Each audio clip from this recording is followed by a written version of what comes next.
नमस्कार, मैं हूँ सुनैना, हिंदी सेतु में आपका स्वागत है। अब हम करते हैं व्यंजन संधि में ही आगे करते हैं त और द की संधि। त और द जो है वो बहुत ही लोचदार व्यंजन है और ये अपना रूप बदल लेते हैं अगले। इनका जब उच्चारण होता है तो जो जीभ है वो दाँतों को स्पर्श करने के लिए जाती है, ऊपर वाले दाँतों को, लेकिन जब अगला व्यंजन इनके सामने आ जाता है तो ये अपने उच्चारण स्थान को छोड़ कर के उनके उच्चारण स्थान पर पहुँच जाते हैं। तो इसलिए इनमें ऐसे परिवर्तन होता है। कैसे? जैसे अगर त और द के सामने च आ जाए तो ये च में परिवर्तित हो जाएगा, ठीक है। अगर छ आ जाए तो छ में, ये मैंने सामने लिख दिया। ल आ गया तो ल में ही परिवर्तित हो जाएगा और ह आ गया तो ध में परिवर्तित हो जाएगा। तो हम करके देखते हैं। यहाँ पर उद है तो च आ गया तो यहाँ पर आएगा उच्चाटन। फिर है उच्चारण, उच्चारण हो जाएगा यहाँ पर। सच्चरित्र, सच्चरित्र बन जाएगा। उद प्लस छादन है। अब देखो छ आ गया, यहाँ पर छ आ गया तो ये है छ और छ में बदल जाएगा तो यहाँ पर बनेगा उच्छादन।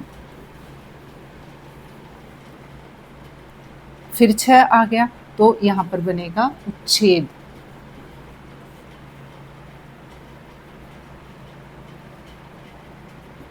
उद ज आ गया है तो बनेगा उज्जैनी।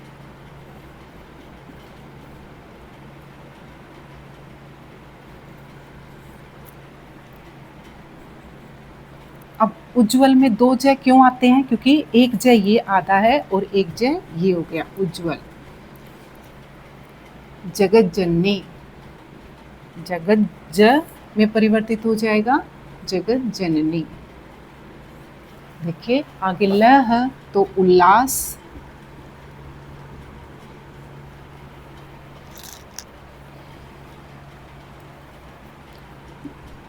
यहाँ पर भी ल है तो उल्लेख। अब देखिए द आ गया, द के सामने है तो द ध में परिवर्तित हो जाएगा तो यहाँ पर बन जाएगा उद्धार। ड आ गया है सामने तो द जो है वो ड में ही परिवर्तित हो जाएगा उड्डयन। द है सामने, ट आ गया तो ट में ही परिवर्तित हो जाएगा तो यहाँ पर बनेगा उपनिषद टीका, उपनिषद टीका। उम्मीद है आपको त द की संधि समझ आ गई होगी। अब हम करते हैं अनुनासिक व्यंजन संधि। अनुनासिक व्यंजन संधि में क्या होगा कि एक तो नासिक के व्यंजन होते हैं, एक निरनुनासिक व्यंजन होते हैं। निरनुनासिक व्यंजन कौन से हो गए? जैसे नासिक के व्यंजन वर्ग का पांचवा वर्ण हो गया, ठीक है। नासिक के व्यंजन जैसे वर्ग का पांचवा वर्ण क्या है? ग, य, ण, न और म, ठीक है। ये है वर्ग का पांचवा वर्ण, इसको नासिक के व्यंजन बोला जाता है। और इनसे अलग जो हैं वो सारे निरअनुनासिक व्यंजन हैं। तो ये जो संधि है हमारी, ये दिखाएगी कि क, ट, त और द के सामने अगर कोई नासिक के व्यंजन आ जाता है। अब देखो यहाँ पर ये है तो 5 नासिक के व्यंजन, लेकिन यहाँ पर 2 को लिया गया। क्यों लिया गया है 2 को?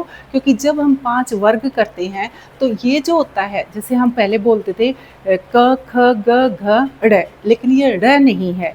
और इससे बोलते क से कबूतर, ख से खरगोश, ग से गमला, घ से घड़ी और ड़ खाली, ऐसे बोलते थे। तो अड़ नहीं होता, ये क्या होता है? य होता है। जैसे आप गंगा के बीच में जैसे उच्चारण करते गंगा, तो जो उच्चारण आप बोल रहे हो बीच में वो है ये।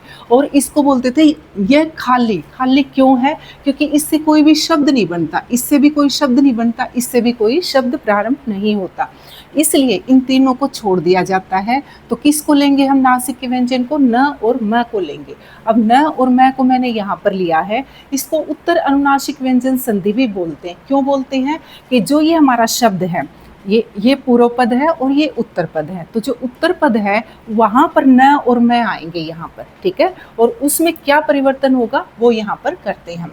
तो जैसे ये इसके सामने अगर न और मैं आ गए, किसी भी वर्ग का ये पहला या तीसरा वर्ण हो गया, उसके सामने कोई भी नासिक के व्यंजन आ गया तो यह जो है अपने ही वर्ग का क्या होता है, अपने ही वर्ग के पांचवें वर्ण में परिवर्तित हो जाएगा। ऐसे ही त जो है वो न में परिवर्तित हो जाएगा और त द जो है वो न में परिवर्तित हो जाएंगे, ऐसे होगा ये।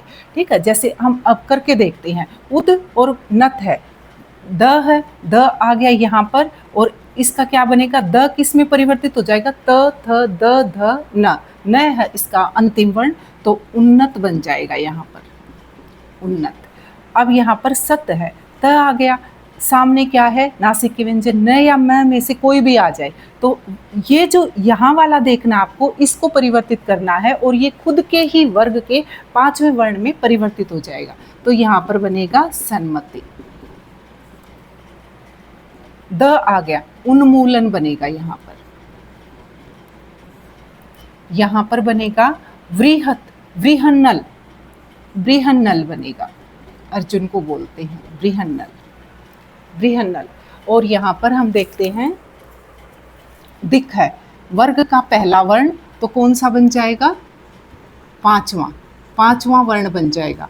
और एक बात आप विशेष रूप से ध्यान रखेंगे, ये आधा है तो यहाँ पर भी ये स्वर रहित ही आएगा, और जब दो नासिक के व्यंजन साथ आते हैं तो वह अपने मूल रूप में आते हैं। मैं आपको दिखाती हूँ कैसे, जैसे ये भी नासिक के व्यंजन, ये भी नासिक के व्यंजन, तो ये अनुस्वार के रूप में नहीं दिखाया जाएगा, कैसे दिखाया जाएगा, अपने मूल रूप में आएगा। ऐसे ही देखो, ये आया है, ये भी आया है और ये भी आया है, आगे भी ऐसे ही आएंगे, तो यहाँ पर बनेगा दिंग मंडल। दो नासिक के व्यंजन जब एक साथ आते हैं तो वह अपने मूल रूप में आएंगे, जैसे वांग निपुण,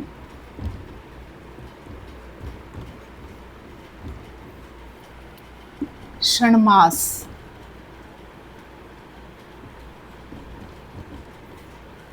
जगत प्लस नाथ है तो त किस में परिवर्तित हो जाएगा, अपने ही वर्ग के पांचवें यानी न में परिवर्तित हो जाएगा, तो बनेगा जगन्नाथ। यहाँ पर आएगा सन्नारी, क्योंकि त है यहाँ पर, त न में भी परिवर्तित होगा। ऐसे ही सन्निधि,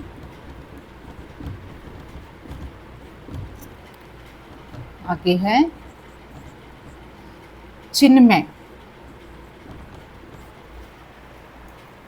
और यहाँ पर द जो है वो किस में परिवर्तित हो जाएगा, न में, तो यहाँ पर बनेगा आधा न आ जाएगा, शरण महोत्सव।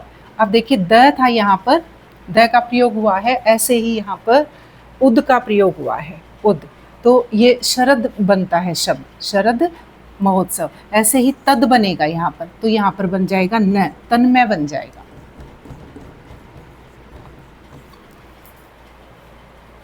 मुझे आशा है आपको ये समझ आ गई होगी अनुनासिक व्यंजन संधि।